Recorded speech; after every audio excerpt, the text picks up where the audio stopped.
आज बलिया में चित्तू पांडे शेरे बलिया चित्तू पांडे का जयंती समारोह मनाई जा रही। हम इस वक्त राष्ट्रीय राजमार्ग के किनारे चित्तू पांडे चौराहे पर हैं, जहां उनकी आदम प्रतिमा लगी हुई है और यहां पर देख सकते थे कि शेरे बलिया चित्तू पांडे के प्रतिमा पर माल्यार्पण किया जा रहा है और उनकी जयंती मनाई जा रही है।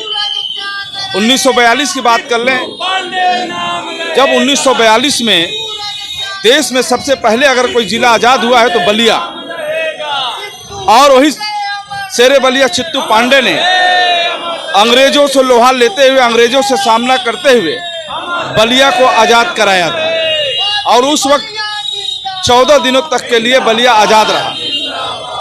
आज उनकी याद में आज जयंती समारोह मनाई जा रही है और उस जयंती समारोह में विभिन्न राजनीतिक दलों के नेता मौजूद हैं, चाहे वो कांग्रेस से हों, चाहे वो समाजवादी पार्टी से हों, चाहे अन्य दल से हों, तमाम लोग यहाँ मौजूद हैं। आज शेरे बलिया चित्तू पांडे का जयंती मनाई जा रहा है। आज से 127 साल पहले 1895 में उनका जन्म बलिया जिले के सागरपाली के पास उनका जन्म हुआ था। आज़ादी के वक्त उस समय 1942 में अंग्रेजों से लोहा सामना लेते हुए बलिया के जिस तरीके से आज़ाद कराया, उस समय के क्रांतिकारियों का पूरा सहयोग चित्तू पांडे के साथ रहा। वो जेल में बंद थे, अंग्रेजी हुकूमत से सामना किए। आज भले ही देश को 1947 में आज़ादी मिली हो, लेकिन बलिया को 1942 में आज़ादी मिली।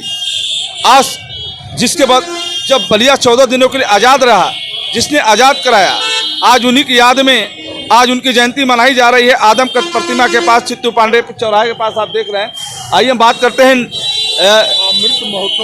निर्मल उपाध्याय जी से कि आज चित्तू पांडे की जयंती पर खास तौर पे उनका क्या कहना है। जी, उनका चित्तू पांडे जी का बलिया के आज़ादी में क्या भूमिका रही?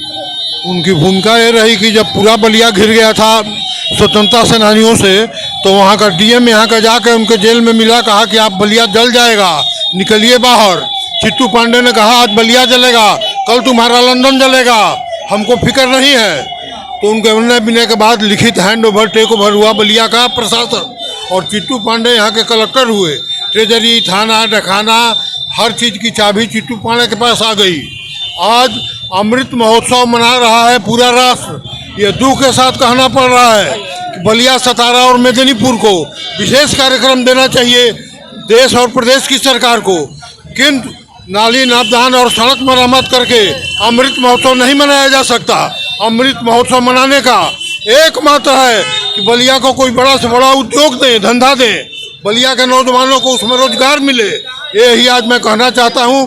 और चित्तू पांडे के त्याग, तपस्या, बलिदान के लिए हम लोग सब उनके लिए नतमस्तक हैं। उनके जन्मदिन पर श्रद्धा सुमन अर्पित करते हैं। चलिए, निर्मल कांत उपाध्याय जी ने बताया। आइए हम बात करते हैं उषा सिंह से, जो कांग्रेस की नेता है, और चित्तू पांडे की जयंती पर क्या कहना चाहते हैं? चित्तू पांडे जी के जयंती पर हम लोग यही चाहते हैं कि पहले तो मैं बाउंड्री का कहूँगी कि यहाँ कोई बाउंड्री का व्यवस्था नहीं है। हमारे नगर पालिका का चाहे चेयरमैन हो चाहे ईओ, उन लोग की जिम्मेवारी बनती है कि यहाँ एक सीढ़ी लगवा दे और इनके जयंती के अवसर पर हमेशा ये साफ सफाई रखे। और सरकार से मैं कहूँगी कि चित्तू पांडे जी का और चाहे बलिया का शहीद सेनानियों का त्याग और तपस्या का यही सपना था कि हमारा देश आज़ाद होगा, आने वाली पीढ़ी हमारे लोग। चलिए, बहुत उषा जी, बहुत बढ़िया आपने बताया कि चित्तू पांडे के सम्मान में हर चीज़ होना चाहिए। आइए मिंटू पांडे जी, आज बताइए कि क्या आज के कार्यक्रम में क्या है?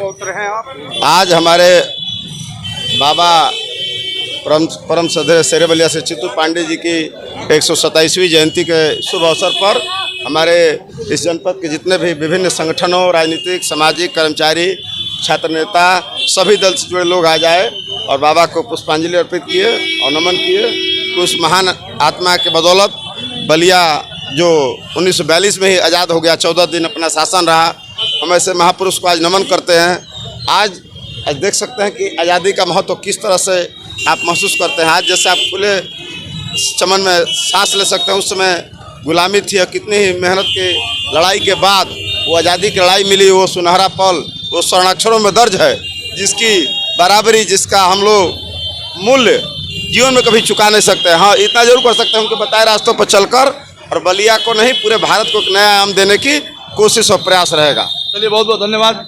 आइए बात करते हैं। आइए मनीष जी, का आप दिल्ली से कब आना हुआ? आप स्मारक के पदाधिकारी भी रहे हैं, चित्तू पांडे प्रतिमा के स्मारक के। आज़ादी के समय आपने बड़ा कार्यक्रम कराया। उस समय जब भी बलिया में छोटे बड़े आयोजन होते रहे, तो आज बलिया में हैं, खासतौर पे शेरे बलिया चित्तू पांडे के लिए क्या शब्द हैं आपके पास? ये जिनके जो मापदंड है, पहले के जिनके संस्कार हैं, लोग अपनाएं और समाज को मजबूत करें, ये हम चाहते हैं हम लोग। तभी संभव है देश का विकास, प्रदेश का विकास, और इनके बताए हुए रास्ते पे चलें। उनकी जो मान्यताएं हैं वो आगे बढ़ाएं आप, और समाज को सुरक्षित रखें, मिलजुल कर रहें आप लोग। जी, आपका क्या कहना है? चित्तू पांडे जी की आज़ादी के समय क्या भूमिका रही? आज़ादी के समय इनकी अहम भूमिका रही। जो पूरे देश में 3 जिले स्वतंत्र हुए, उसमें बलिया, मिदनापुर और सतारा 1942 में ही स्वतंत्र हो गए थे। और 1942 में बलिया जो स्वतंत्र हुआ, इन्हीं की अगुवाई में स्वतंत्र हुआ, और उन्होंने 17 दिनों तक डीएम के प्रभार ग्रहण किया और सारा मुकदमों का निपटारा किया। चलिए, बहुत बहुत धन्यवाद। चित्तू पांडे जी के लिए क्या शब्द है आज की जयंती पर? चित्तू पांडे जी बलिया की शान हैं, बलिया की मर्यादा हैं, और बलिया के युवाओं के प्रेरणा स्रोत हैं। आज भी एक पहचान है चित्तू पांडे जी, जिनके नाम से पूरा विश्व बलिया की पहचान बनाए। शेरे बलिया चित्तू पांडे के नाम से उनको जाना गया। और 3 जिले जो पूरे भारत में पहली बार सन 42 में स्वतंत्र हुए, उसमें बलिया अग्रणी रहा। इसलिए बलिया की अपनी एक पहचान है, और हम सभी युवाओं से भी यह आग्रह करते हैं कि उनसे प्रेरणा लेकर के देश को स्वतंत्र बनाए रखने, अखंड बनाए रखने में अपनी भूमिका निभाएं। आइए मैं विनय पांडे जी, खास तौर पे आप उनके परिवार से आते हैं, चित्तू पांडे के परिवार से। आज उनके जयंती के अवसर पर क्या शब्द है? जयंती के अवसर पर क्या कहना चाहते हैं जनपद वासियों? जनपद वासियों को आज हमारे दादाजी की जयंती है, और मैं ये चाहूँगा कि जो सपने हमारे पूर्वजों ने देखे थे देश के प्रति, वो आने वाली पीढ़ी उसको साकार करे। चलिए, बहुत बहुत धन्यवाद। 2 शब्द खास तौर पे, आज शेरे बलिया चित्तू पांडे की जयंती मनाई जा रही है चित्तू पांडे चौराहे पे, क्या कहना चाहते हैं आप? बताइए चित्तू पांडे जी के बारे में। बागी बलिया, शेरे बलिया, बागी बलिया उत्तर प्रदेश, जो चित्तू पांडे जो शान बलिया के रखते, जो आगे ले जाने को बढ़ाने की कोशिश किए, जिसके बलिया को हर जगह, हर जिले में इन्हीं की वजह से आदमी बागी बलिया, शेरे बलिया आदमी कहता है। इसके शान को बरकरार रखा जाए, इनके शान को बरकरार रखा जाए। जैसा उन्होंने कहा कि बागी बलिया उत्तर प्रदेश, बगावत की धरती पर जब बगावत हुआ बलिया में 1942 में, उस समय बगावत के नायक शेरे बलिया चित्तू पांडे ने जिस तरीके से अंग्रेजी हुकूमत को उखाड़ के फेंकने का काम किया, अब बलिया को 14 दिनों के लिए अंग्रेजों के चुंगल में बचाकर आज़ाद कराने का काम किया। ऐसे महापुरुष के नाम पर जनपद में बड़े बड़े आयोजन होने चाहिए, जैसा लोगों ने कहा। सबकी प्रतिक्रिया है। अब तक की खबरों में बस इतना ही, फिर हम आपसे जुड़ेंगे, तब तक के लिए इतना ही। देखते रहिए यूपी आजकल, बलिया आजकल। मैं रोशन जायसवाल इस समय बलिया में हूँ। नमस्कार।